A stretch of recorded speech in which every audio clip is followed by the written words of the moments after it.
Ну, теперь я расскажу вам о партии Ак-Жол. Это вторая партия, которая находится в парламенте. Изначально эта партия считается правой партией. Ее, ну, последний период, скажем так, десятилетний, возглавляет Азат Перуашев, до этого работавший в НПП Атамекен, вот, а до этого возглавлявший гражданскую партию. Вот. Не будем останавливаться на персоналии лидера партии. Вопрос в самой, ну, скажем так, программной установке этой партии. Она изначально заявляла две вещи. Первое – это поддержка предпринимателей, и второе – это они объявили себя наследниками Алаш-Орды. Вот по поводу поддержки предпринимателей это понятно. Лоббирование интересов, к сожалению, наверное, олигархата, крупного олигархата, крупных промышленных предприятий, это есть. Вот.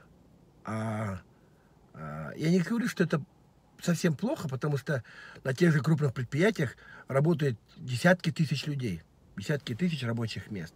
Другой вопрос, что эти олигархи могли бы больше платить налогов, меньше пользоваться различными тарифными пошлинными льготами. Вот то, что мы наблюдаем. Это долгая отдельная тема про их хитрости в экономике нашей страны. Вот, поэтому не будем на этом останавливаться.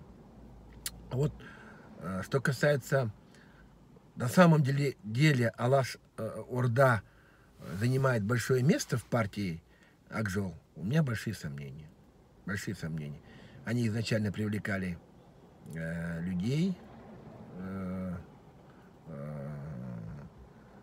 қазақша сөйлейтін адамдар бар. Мысалы, Қазыбек Иса деген адам, ол қазақ тілін насихаттап жүр. Бүкіл құжаттарды парламентта тек қазақша болу керек деп талап етіп отыр. Ол өте дұрыс талаптар. Бірақ мына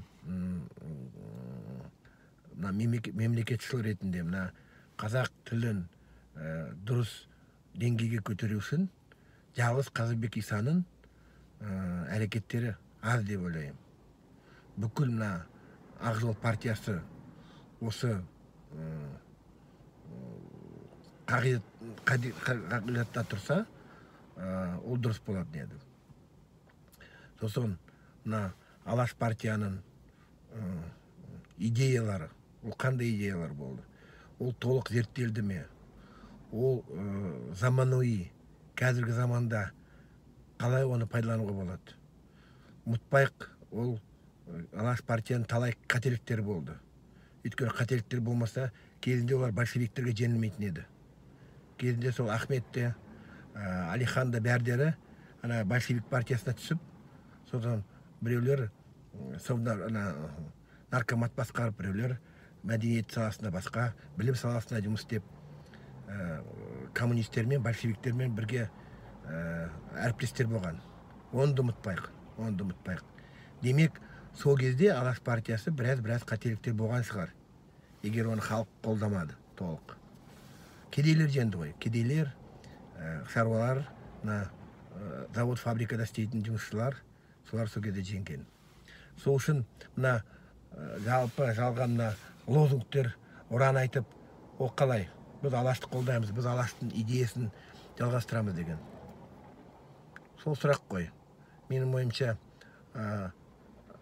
саяси ұстаным ретінде дұрыстап талқылау керек, түсіну үшін.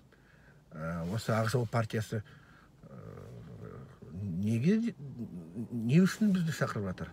Қандай мақсат онда? Олар өзі айтып тұр, әрине, біз конструктивтік оппозициямыз деп. Бірақ көбінесе халық оған сенбейді. Оны нақты айту керек. Я думаю, коллеги из партии Ак-Жол не должны обижаться, что вот авторитет партии становится неоднозначным. Вот, и все упреки заданности темы, в постановочных каких-то исполнения роли, там, конструктивной оппозиции. Общество все это видит, фиксирует, соответственно, доверие не такое уж оно и большое.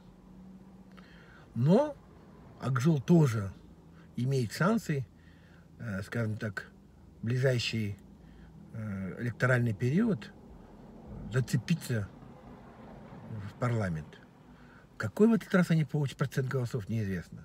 С учетом того, что, скорее всего, до 5% снизят требования для прохода в парламент, я думаю, они 5% наберут. Так что мы должны четко понимать, насколько лозунги партии Ак-Жол соответствуют вызовам современного времени. Вкратце вот так. Спасибо.